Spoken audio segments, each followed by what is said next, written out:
മിക്കവാറും എല്ലാ വീട്ടിലും എല്ലാവരും കൂടെ ഒരുമിച്ച് കൂടുന്നൊരു ദിവസമായിരിക്കും ഇല്ലേ സൺഡേ. അതുകൊണ്ട് മോസ്റ്റ്ലി ഇങ്ങനെയുള്ള ദിവസമാണ് ഞങ്ങൾ പുറത്തോട്ടൊക്കെ ഒന്ന് പോകുന്നത്.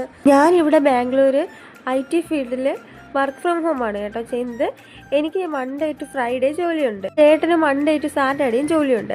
അതുകൊണ്ട് ഞങ്ങൾ രണ്ടുപേരും കൂടെ ഫ്രീ ആവുന്ന ഒരു ദിവസം ഈ സൺഡേ ആണ്. അതുകൊണ്ട് തന്നെ ദേവൂട്ടിനൊന്ന് വെളിയിലൊക്കെ പോയി പുറം ലോകമായിട്ട് മിങ്കിൾ ചെയ്യാൻ പറ്റുന്ന ഒരു അവസരം സൺഡേ മാത്രമേ കിട്ടാറുള്ളൂ കേട്ടോ.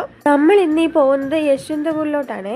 ഞങ്ങൾ ഈ പോകുന്നത് ഒരു വീട് കണ്ടുപിടിക്കാൻ വേണ്ടിയാണ്. ഞങ്ങൾ ഇതുവരെ ഉണ്ടായിരുന്നത് JP നഗറിലാണ്. പക്ഷെ ചേട്ടന്റെ ജോബ് യശ്വന്തപൂരിലോട്ട് ഷിഫ്റ്റ് ആയതുകൊണ്ട് ഞങ്ങളും അങ്ങനെ ഷിഫ്റ്റ് ആവാൻ വേണ്ടി പോവുകയാണ്. അതുകൊണ്ട് ഒരു വീട് കണ്ടുപിടിക്കാൻ വേണ്ടിയിട്ടാണ് ഞങ്ങളിപ്പോൾ യശ്വന്തപൂരിലോട്ട് പൊയ്ക്കൊണ്ടിരിക്കുന്നത്. രാവിലെ ബ്രേക്ക്ഫാസ്റ്റ് ഒന്നും ഉണ്ടാക്കിയില്ലായിരുന്നു കേട്ടോ.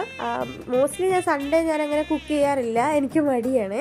അതുകൊണ്ട് ഞങ്ങൾ പോകുന്ന വഴിക്ക് ഹോട്ടലൊക്കെ നല്ല തിരക്കായതുകൊണ്ട് ഞങ്ങൾ ഒരു ബേക്കറി കയറി കുറച്ച് ബേക്കറി ഐറ്റംസും മേടിച്ചുകൊണ്ടാണ് പോകുന്നത്. പക്ഷേ രാവിലെ തന്നെ ഈ മധുരമുള്ള ബേക്കറി എല്ലാം കൂടെ കഴിച്ചപ്പോൾ ഞങ്ങൾക്ക് പണി കിട്ടിയിട്ടുണ്ടായിരുന്നേ. വഴിയിലെല്ലാം ഇങ്ങനെ വൊമിറ്റ് ചെയ്യാനുള്ള ഒരു ടെൻഡൻസി ആയിരുന്നേ അങ്ങ് എത്തുന്നവരെ. അങ്ങനെ യശ്വന്തപൂർ എത്തിയപ്പോഴത്തേക്കും ഞങ്ങളൊരു കേരള ഹോട്ടൽ കണ്ടുപിടിച്ചിട്ട് അവിടെ പോയിട്ട് ബിരിയാണി ഓർഡർ ചെയ്തേ. നല്ല ബിരിയാണി ആയിരുന്നു കേട്ടോ. അങ്ങനെ അത് കഴിച്ചിട്ടാണ് ഞങ്ങൾ വീട് കാണാനായിട്ട് പോയത്. അങ്ങനെ ഞങ്ങൾ 2 വീടാണ് കണ്ടത് ആ ഒരു ദിവസം. ആദ്യത്തെ വീട് എനിക്ക് അത്ര അങ്ങോട്ട് ബോധിച്ചില്ലെങ്കിൽ രണ്ടാമത്തെ വീട് അത്യാവശ്യം സ്പേസൊക്കെ ഉള്ള വീടായിരുന്നേ.